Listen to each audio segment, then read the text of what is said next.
Монгол Улсын ерөнхийлөгчийн санаачилсан хүнсний хангамж аюулгүй байдал үндэсний хөдөлгөөний хүрээнд байгуулагдсан хүнс хөдөө аж ахуйн салбарын эрдэмтдийн зөвлөл хуралдаж пестицидийн асуудлыг хөндөөн хэлэлцсэн. Тэгвэл дээрх хуралдаанаас гаргасан зөвлөмжийг боловсруулах ажлын хэсэг өнөөдөр хуралдлаа.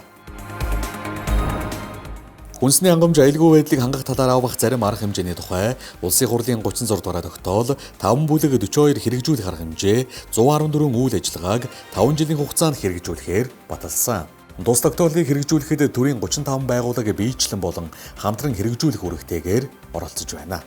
Тэгвэл уг тогтоолын хэрэгжилтийн явцыг үнэлэхээр Монгол Улсын ерөнхийлөгчийн үйлдвэр үйлчилгээний бодлогын зөвлөх Даваа Баяр болон ерөнхийлөгчийн тамгын газрын хүнсний төсөл хөтөлбөрийн албанаас төрийн байгууллагуудад ажиллалаа.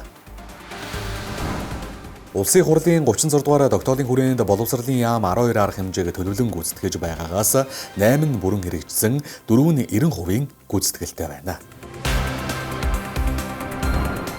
Монгол банкны хувьд уг тогтоолын дагуу 1.4 их 80 төгрөгийн хөнгөлөлттэй зээл олгохоос одоогоор 1.2 их 80 төгрөгийг 3038 зээлдэгчид арилжааны 10 банкаар дамжуулан олгоод байна.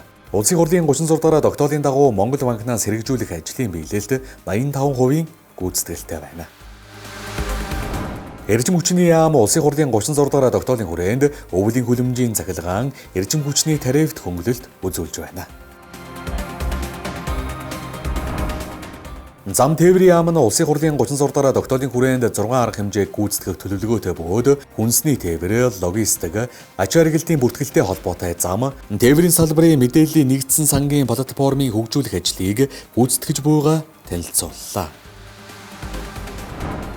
Газар зохион байгуулалт геодез зураг зүйн ерөнхий газар нь Улсын хурлын 36 дугаар тогтоолын хүрээнд нэг арга хэмжээг хэрэгжүүлэх, хоёр арга хэмжээнд үндсэн чиг үүргийн хүрээнд хамтран оролцохоор төлөвлөгдсөн байна. Захим хөгжил инновац харилцаа холбооны яам Улсын хурлын 36 дугаар тогтоолын хүрээнд шинэ инновац нэвтрүүлэх чиглэлд хамтран ажиллах боломжтой гэдгээ илэрхийллээ.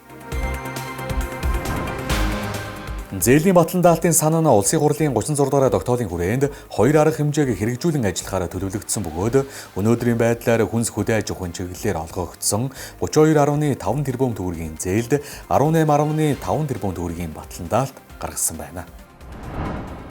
Улсын хурлын 36 дугаар тогтоолын хүрээнд гайлын ерөнхий газар нь үндсэн чиг үүргийн хүрээнд 3 арга хэмжээ хэрэгжүүлэхээр төлөвлөгдсөн байна. Уг тогтоолын хэрэгжилтийг хангуулах чиглэлээр ажиллаж байна гэвэ.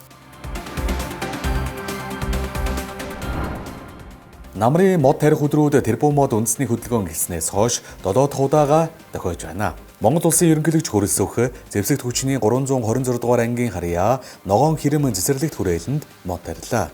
Монгол Улсын ерөнхийлөгчийн санаачилсан тэрбум мод хөдөлгөөнийг хүнсний хувьсгал төрийн бус байгууллагын гишүүд дэмжин оролцож ногоон хэрэм цэцэрлэгт хүрээлэнд хүнсний хувьсгал төгөл байгуулна.